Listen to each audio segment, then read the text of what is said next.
আচ্ছা, একটা প্রশ্ন দিয়ে শুরু করা যাক। ইসরায়েলি ডিফেন্স ফোর্স বা আইডিএফকে তো আমরা বিশ্বের অন্যতম শক্তিশালী সেনাবাহিনী বলে জানি, তাই না? কিন্তু সেই আইডিএফই কি এখন ভেতর থেকে ভেঙে পড়ার মুখে? জনবলের অভাবে কি তারা খাদের কিনারায় দাঁড়িয়ে? চলুন আজকের এই আলোচনায় আমরা ঠিক এই বিষয়টায় গভীরে গিয়ে দেখব। আর সবচেয়ে অবাক করার মতো ব্যাপার হলো, এই সতর্কবার্তা কিন্তু কোনো শত্রু দেশের থেকে আসেনি। এটা এসছে খোদ ইসরায়েলি সেনাপ্রধানের কাছ থেকে। আর তার এই কথাতেই এখন বিশ্বজুড়ে একটা বড়সড় আলোড়ন তৈরি হয়েছে। তিনি কি বলেছেন দেখুন, শুধু অস্ত্র দিয়ে যুদ্ধ জেতা যায় না, আপনার মানুষ দরকার। মানে কথাটা খুবই সহজ, কিন্তু এর ভেতরের অর্থটা কিন্তু অনেক গভীর। আইডিএফের সবচেয়ে বড় কমান্ডার লেফটেন্যান্ট জেনারেল ইয়াল জামিরের এই একটাই কথা বুঝিয়ে দিচ্ছে সংকটটা ঠিক কোন জায়গায়। আপনার কাছে যত আধুনিক অস্ত্রই থাকুক না কেন, লড়ার জন্য যদি লোকই না থাকে, তাহলে তো যুদ্ধ জেতা সম্ভব না, তাই না? তো চলুন একটু বিস্তারিতভাবে দেখি ঠিক কি বলেছিলেন তিনি, আর এই সতর্কবার্তার আসল মানেটা কি। প্রথমেই বলে রাখি, যিনি এই কথাটা বলছেন তিনি কিন্তু জেসে নন। তিনি হলেন লেফটেন্যান্ট জেনারেল ইয়াল জামির, ইসরায়েলের চিফ অব ডিফেন্স স্টাফ। সোজা কথায় গোটা ইসরায়েলি সেনাবাহিনীরই তিনিই হলেন সর্বোচ্চ কমান্ডার। তাই তার বলা প্রত্যেকটা কথার ওজন কিন্তু অনেক বেশি। ব্যাপারটা এমন দাঁড়িয়েছে যে কিছুদিন আগে একটা নিরাপত্তা ক্যাবিনেট মিটিংয়ে তিনি প্রায় 10টা বিপদসংকেত বা রেড ফ্ল্যাগ তুলে ধরেছেন। তিনি মন্ত্রীদের একদম সাফ জানিয়ে দিয়েছেন, যদি খুব তাড়াতাড়ি এই সেনার ঘাটতি পূরণ করা না হয়, তাহলে আইডিএফ তাসের ঘরের মতো ভেঙে পড়তে পারে। অবস্থা এতটাই সঙ্গীন যে প্রতিদিনের যে রুটিন অপারেশনগুলো থাকে সেগুলো চালানোও এখন মুশকিল হয়ে যাচ্ছে। এখন স্বাভাবিকভাবে প্রশ্ন আসে, এই যে সেনার ঘাটতির কথা বলা হচ্ছে, সেটা ঠিক কতটা? আর আইডিএফকে একই সাথে কটা দিকে লড়তে হচ্ছে?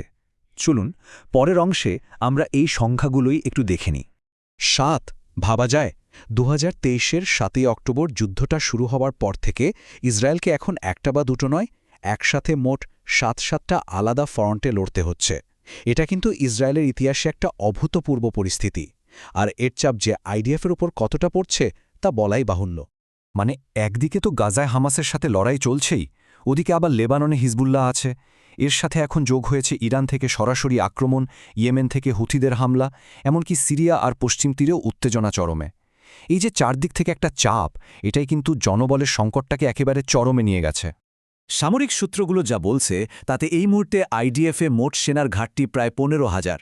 সংখ্যাটা একবার ভাবুন, যে কোনো আধুনিক সেনাবাহিনীর জন্য এটা কিন্তু একটা বিশাল বড় ধাক্কা।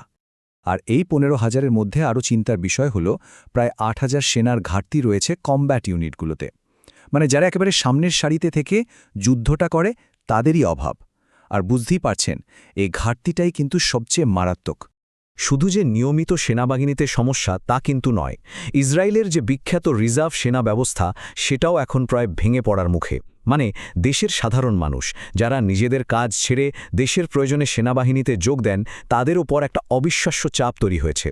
পরিস্থিতিটা এমন যে কিছু রিজার্ভ সেনাকে গত কয়েক মাসে প্রায় 6 থেকে 7 বার ডিউটিতে ডাকা হয়েছে। একবার ভাবুন তাদের অবস্থাটা। এই লাগাতার যুদ্ধের ফলে তাদের শারীরিক এবং মানসিক অবস্থা একেবারে চরমে পৌঁছেছে। আর এটাই কিন্তু পুরো সিস্টেমের ভিতটাকেই নাড়িয়ে দিচ্ছে। দেখুন, একটা সামরিক সংকট তো চলছেই, কিন্তু এর সাথে যখন দেশের ভেতরের রাজনীতি আর বিভেদ এসে মেশে, তখন পরিস্থিতি কিন্তু আরও জটিল হয়ে যায়। চলুন এবার দেখি ইসরায়েলের অভ্যন্তরীণ রাজনীতি কিভাবে এই সমস্যাটাকে আরও বাড়িয়ে তুলছে। এই সংখ্যাটা দেখুন, 80,000। ইসরায়েলে এখন প্রায় 80,000 আলট্রা অর্থোডক্স বা হারেদি সম্প্রদায়ের যুবক আছেন যারা সেনাবাহিনীতে যোগ দেওয়ার যোগ্য।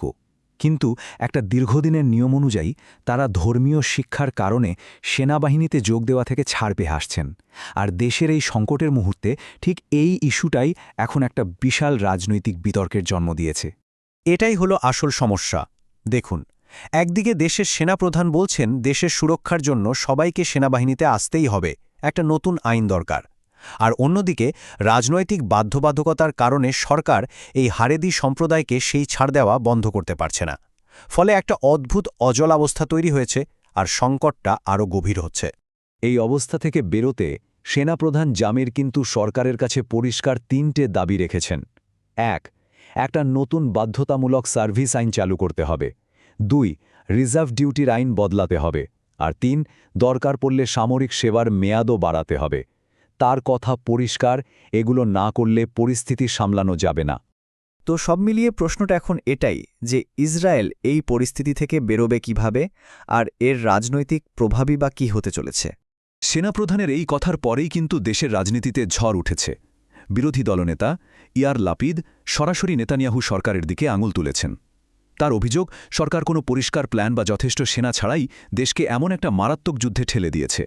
তাহলে সবশেষে আমরা আবার সেই মূল প্রশ্নেই ফিরে আসি। একদিকে ইরান আর তার সহযোগী দেশগুলোর সাঁড়াশি আক্রমণ, আর অন্যদিকে দেশের ভেতরেই সৈন্যের অভাব।